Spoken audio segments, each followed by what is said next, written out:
मात्र पन्हाळगडावरील बालेकिल्ल्यात अन्नधनाचा साठा ठेवला जात असे। या वास्तूस अंबरखाना उर्फ धान्य कोठार म्हटले जाते। हा बालेकिल्ला भोजराजाने 1052 मध्ये बांधला।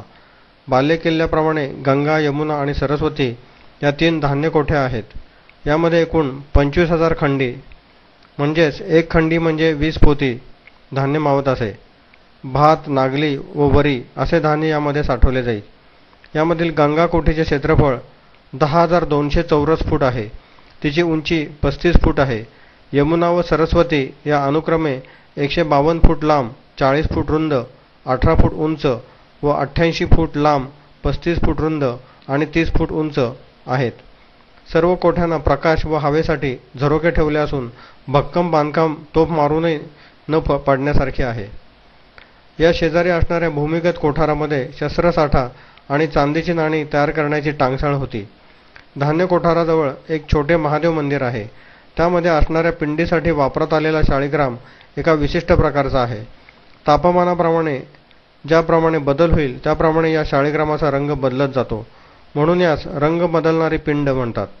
बालेकिल्ल्याच्या संरक्षणासाठी सभोवार मोठी तटबंदी असून त्याबाहेर 9 फूट रुंद व 10 फूट खोल असा खंदक होता। या खंदकाचा उपयोग शत्रुसैन्य थेट बालेकिल्ल्यापर्यंत पोहोचू नये यासाठी होत असे। त्यामुळे बालेकिल्ल्यात कोणालाही सहजासहजी प्रवेश करता येणे शक्य नसे। या शेजारी असणाऱ्या टेकडीवर शिवरायांचा राजवाडा होता। शिवरायांनी 28 नोव्हेंबर 1659 रोजी पहिल्यांदा पन्हाळा जिंकला तेव्हा चंद्रप्रकाशामध्ये त्यांनी सर्व गड फिरून पाहिला। त्यांना पाहायची होती अजस्र अशी धान्य कोठारे। सिद्दी जौहरने गडास 4.25 महिने वेढा दिला होता, तेव्हा अंबरखान्यातील धान्य साठ्यावरच गडावरील सर्व सैन्य, हत्ती, घोडे अवलंबून होते।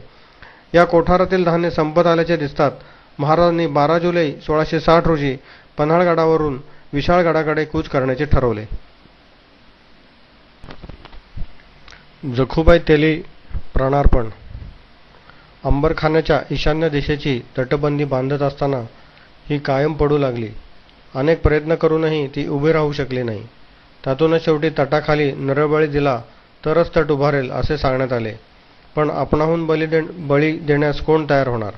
शेवटी गावात दवंडी देण्यात आली। त्यानंतर गंगाशेठ तेल्याची गरोदर सून जखुबाई ही आपल्या राजासाठी बळी जाण्यास तयार झाली, पण तिने अट गाठली, माझ्या बाळाचे तोंड पाहू द्या, मग मला बळी द्या। त्यानुसार ती प्रसूत होताच तिने बाळाचे तोंड पाहिले व त्यानंतर तिला बालेकिल्ल्याच्या ईशान्य दिशेच्या तटबंदीत जिवंत गाडण्यात आले। याचा कागद इतिहास संशोधक कैलासवासी मु. गो. गुळवणी यांच्या दप्तरी पाहावयास मिळेल। या बळीच्या